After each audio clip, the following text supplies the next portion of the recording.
საერთოდ ტყუილს მოკლე ფეხები აქვს და სიმართლე არ იმალება.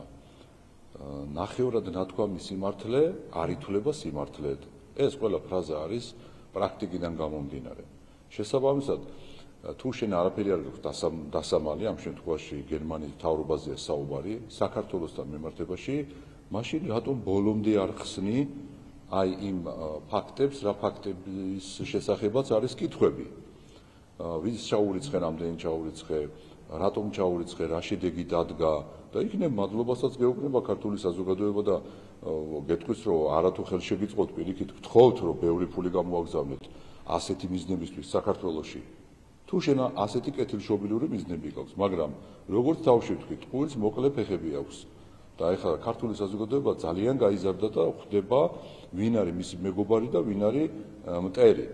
აქედან გამომდინარე, რომ როცა შენ საუბრობ იმასთან დაკავშირებით, რომ იქ არ ყოფილა შენ ელჩთან დაკავშირებით, რომელმაც იქირავა ხაზარაძისგან ბინა, თავად ხაზარაძე აღიარებს ამას, რომ შეცდომა იყო განზრახ იყო თუ როგორ იყო ამას უწყებები მიხედავენ, მაგრამ შეცდომა იყო და კანონდარღვევა იყო იმ გარიგებაში, რა გარიგებითაც გერმანიის ელჩმა რადიკალი ოპოზიციონერისგან იქირავა ბინა, მე შემდეგ ჩარიცხულ თანხებთან დაკავშირებით ბოლომდე არ ამბობენ სიმართლეს, ნაწილობრივ ამბობენ შეხვდნენ რადიკალურ ოპოზიციებს, რისთვის შეხვდნენ იმას არ ამბობენ და ასე შემდგომ, ასე რომ თავად გერმანია საუბრობს ხელისუფლება გამჭვირვალობაზე, დემოკრატიაზე და ჭკუას გვასწავლის თვითონ და ამ დროს თვითონ გაუმჭვირვალედ აკეთებს განცხადებებს. მათ შორის ქართული საზოგადოების გასაგონად, რომ ის არ ამბობს ბოლომდე სად რას რიცხავს, რა მოხდა და ასევე არ ამბობს ბოლომდე ვის შეხვდა, რისთვის შეხვდა და ასე შემდგომ. აი ეს არის ის ორმაგი და სამაგი სტანდარტი, რასაც ქართული ხალხი არასდროს არ მიიღებს.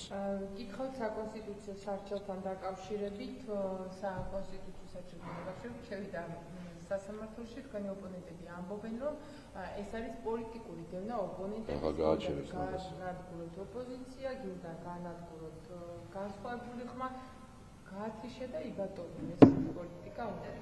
მოიციეთ ცოტა გთხოვთ. საერთოდ ცხოვრებაში არსებობს ესეთი გამონათქვამი, რომ თუ ადამიანს თავისთავისთვის სიკეთე არ უნდა, ამას ვერავინ ვერ აიძულებს. შესაბამისად, ნაცმოძრაობამ და მისმა ფილიალებმა რა ხარაკირებიც იტარეს აი ამ ბოლო წლების განმავლობაში, აი შედეგები მიიღეს. არაერთხელ ვეუბნებოდით, რომ დაანებეთ რადიკალიზმის თავი, აკრიტიკეთ რამდენიც გნებავთ ხელისუფლება და ასე შემდგომ, მაგრამ რადიკალიზმს, ქვეყნის ზიანს, დამაზიანებელ განცხადებებს, აგენტობას დაანებეთ თავი საკუთარი ქვეყნის წინააღმდეგ, მაგრამ ამას არ თავი არ დაანებეს. არამედ საჯაროდ აღიარებენ ამას უკვე. წლებია, სხვათა შორის აღიარებენ საჯაროდ, რომ დიახ ისინი ამაყობენ იმით, რომ არიან უცხო ქვეყნის და უცხო ძალების წარმომადგენლები საქართველოში. მეტსაც გეტყვით, ამაყობენ იმით, რომ საზოგადოებას ეუბნებიან, რომ თუ იტყვიან უცხოური ძალები, ცალფეხზე დადგებიან, თუ იტყვიან უცხოური ძალები, სუვერენიტეტს ბრიუსელს გადააბარებენ, თუ იტყვიან უცხოური ძალები, ტრადიციებს შეაგინებენ, ეკლესიას გალანძღავენ და ასე შემდგომ და ეხლა ეს არის ხარაკირი, არა მარტო პოლიტიკური. აქედან გამომდინარე, რომ ზუსტად მათი მარცხი და რაც ყველაზე მთავარია, საგამოძიებო კომისიის დროს 6 თვის განმავლობაში ცოცხალი მოწმეები, ვინც გადაურჩა იმ რეჟიმს, მოვიდნენ და ყვებოდნენ იმ ჯოჯოხეთს, რაც ჩაუტარა ნაცმოძრაობამ ხელისუფლებაში ყოფნის დროს და რა პოლიტიკურ დევნაზე საუბრობენ? ვის ატყუებენ საერთოდ? ამით რომ კონტრპროდუქტიული ხდება მათივე მხარდამჭერებში აი ეს განცხადებები ამდენსაც ვერ ხვდებიან, ყოველ არჩევნებზე რომ აკალდებათ კატასტროფულად თავიანთი მხარდამჭერების რაოდენობა, აი მათი ანტიეროვნული განცხადებებით და ქმედებებით ამას ვერ ხვდებიან. აი ეს არის მოცემულობა და საუბარი საერთოდ არ არის პოლიტიკურ დევნაზე. როცა პარლამენტში აგირჩევენ და შენ თვითონ არ შემოხვალ, გეუბნებიან შემოდიო, რა პოლიტიკურ დევნაზეა საუბარი? საკრებულოში შენ თვითონ ამბობ უარს, რომ არ შედიხარ და პოლიტიკურად ვინ მისდევნის? პოლიტიკურად დევნიან მაშინ, როცა ავიწროვებენ, როცა შანტაჟია, ფიზიკურად უპირისპირდებიან, უსწორდებიან ადამიანებს, პარლამენტში ხმას არ აღებინებენ, საკრებულოში არ უშვებენ და ასე შემდგომ და ჩვენ პირიქით მაგას ვეუბნებოდით, შედი პარლამენტში, საკრებულოში თვითონ ამბობენ ყველაფერზე უარს. შესაბამისად აქ საუბარიც არ შეიძლება იყოს პოლიტიკურ დევნაზე. გუშინ დაკავშირებით, კორუფციასთან დაკავშირებით, მინისტრთან დაკავშირებით და სამისტრთან დაკავშირებით იმას თქვა, რომ პრობლემური იყო ის სისტემა, რაც დახვდა მას პროექტების შესრულებაზე, სუსტი სისტემა იყო და მთელ პრობლემებზე ისაუბრა მის რომ გუშინ ეს კაცი დააკავეს. თქვენ ამათო ეს არის კორუფციასთან ბრძოლა, მაგრამ ეხლა თქვენი ოპონენტი გახსენებდათ, რომ აი ასე მოდიოდა ქართველები პარლამენტში და უმრავლესობის წევრები უკრავდნენ ტაჩს და არაფერს არ აკონტროლებდნენ. ეს არის რომ არასწორი კონტროლის შედეგი და ეს არის რომ მიშვებული იყოს სისტემებიო. რისი შედეგი არის ეს ყველაფერი და მართლა პასუხისმგებლობა არის თუ არა თქვენზეც, რომ არ აკონტროლებდით სათანადოდ მინისტრებს, რომლებიც თურმე კორუფციაში იყვნენ ჩაფლული. კიდევ ერთხელ ამ საკითხებთან დაკავშირებით არაერთხელ ითქვა, რა თქმა უნდა, ნამდვილად არ არის მარტივი საუბარი ასეთ თემებზე, თუმცა რეალობა და ფაქტები მოითხოვს იმას, რომ ამასთან დაკავშირებით გარკვეული ტიპის რეაგირებები იყოს. ის რაც შესაბამისი უწყებების მიერ არის ხოლმე გადმოცემული განცხადებების და ბრიფინგების სახით, რა თქმა უნდა, ამას ისმის საზოგადოება და ეს, რა თქმა უნდა, მეტყველებს იმაზე, რომ ხელისუფლებას აქვს ეს პოლიტიკა, რომ კორუფცია ყველა დონეზე იყოს მინიმუმამდე დაყვანილი და შესაბამისად ეს იქნება ადრეული, თქვათ, ეპოქა თუ დღევანდელი და ასე შემდგომ, რა თქმა უნდა, ამას ერთადერთი მნიშვნელობა შეიძლება ქონდეს, რომ თქვათ, დღეს შეიძლება პრევენციული ხასიათის ზომები მიიღო, თქვათ, სისტემა როგორი იქნება ამა თუ იმ სამინისტროში და ასე შემდგომ. რაც შეეხება დეტალებს, უნებრივია ხა დეტალები თავად სამინისტროში იციან დღევანდელმა მინისტრმა მათ შორის და კიდევ ერთხელ ვიმეორებ.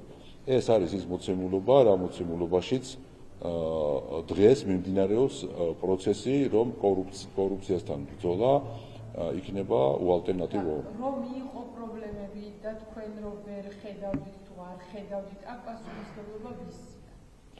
კიდევ ერთხელ ვიმეორებ, აქ საუბარი არის იმასთან დაკავშირებით, რომ პოლიტიკური თანამდებობის პირები თუ ამას მეკითხებით პოლიტიკურ თანამდებობის პირებთან დაკავშირებით, როგორ მუშაობდნენ და რას მუშაობდნენ, გარკვეული, რა თქმა უნდა, ზედამხედველობა იყო, თუმცა ამავდროულად ეხა იმ სპეციფიკაში, რაც თქვათ, სამინისტროს ეხებოდა, ამას შესაბამისი უწყებებიც აკონტროლებდნენ. ასე რომ თავარი არის ის, რომ ერთგვარი პრევენციული ხასიათის ზომებიც უნდა იყოს მიღებული და იქნება მიღებული ნამდვილად იმისთვის, რომ მინიმუმამდე იყოს დაყვანილი კორუფციული ფაქტები. საქართველოსთან დაკავშირებით გითხავთ,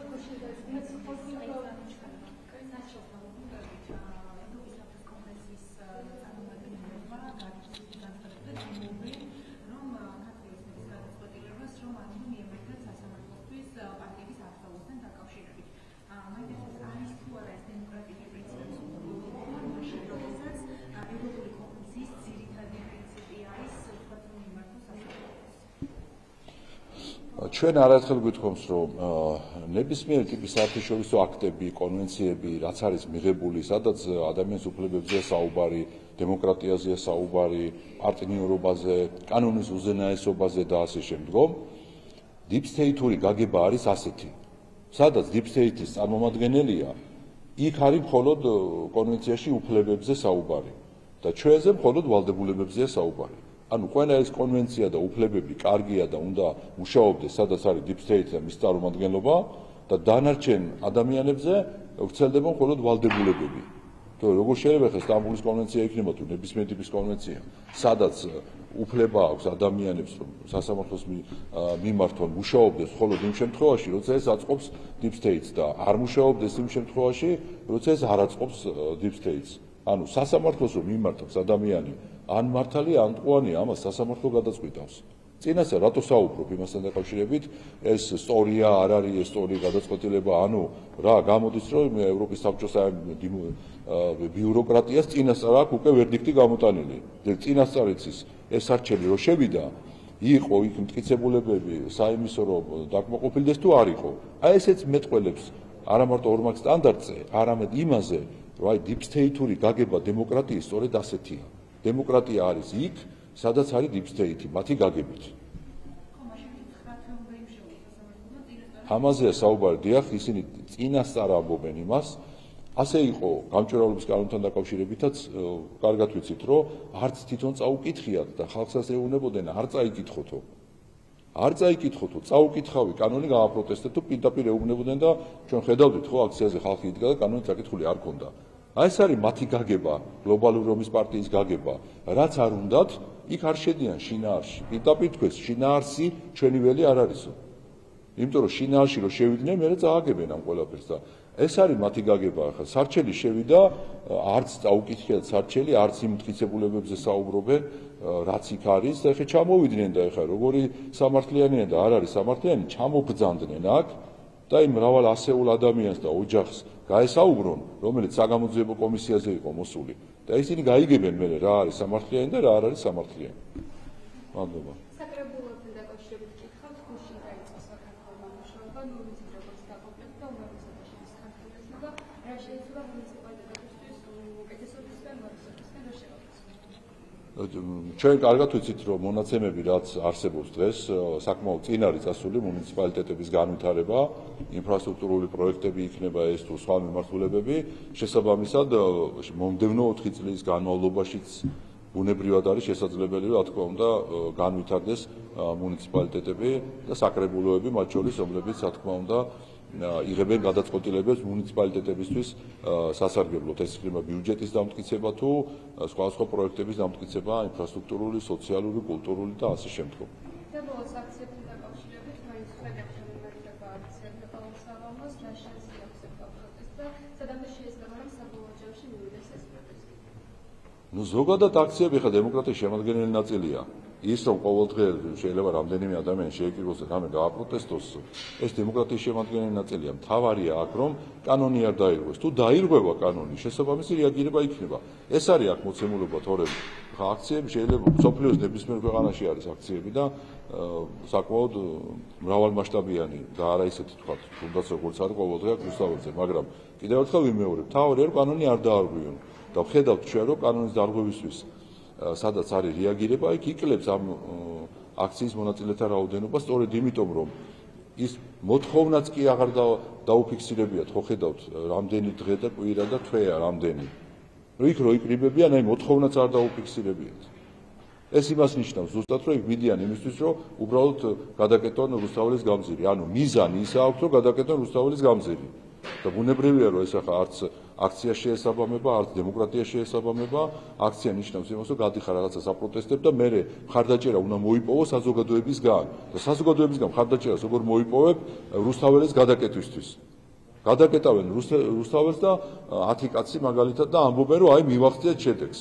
და რუსთაველის გადაკეტვა თუ შედეგია, ამაზე საზოგადოება არ ამოყვება არასდროს.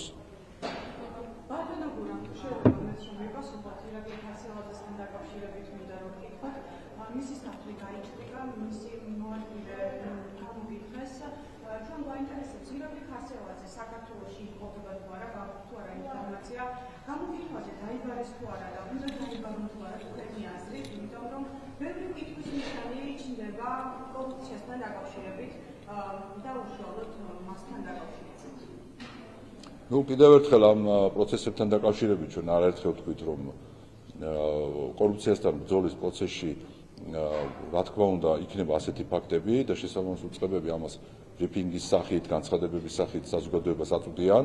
რაც შეეხება ახლა იმას ირაკლი ხასელაძის ავადმყოფობა, ეს არ მაქვს მე ნამდვილად ამის ინფორმაცია.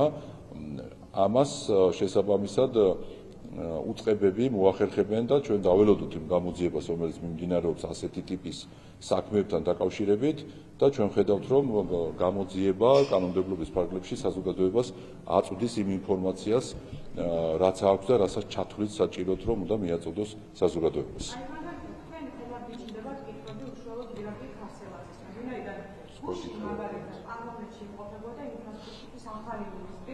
რომელმაც განაცხადა, რომ მას ჩაიბარა სამინისტრო, სადაც თანხები იყო გადაჭარბებულად დახარჯული, ტენდერები არ იყო შესრულებული და პასუხისმგებლობა არ ქონდა ბოლომდე მიყვანილი. აი, როდესაც ახალი მინისტრი ამ ყველაფერზე საუბრობს, ძველი მინისტრის მიმართ თქვენ პირადად გიჩნდებათ თუ არა კითხვები?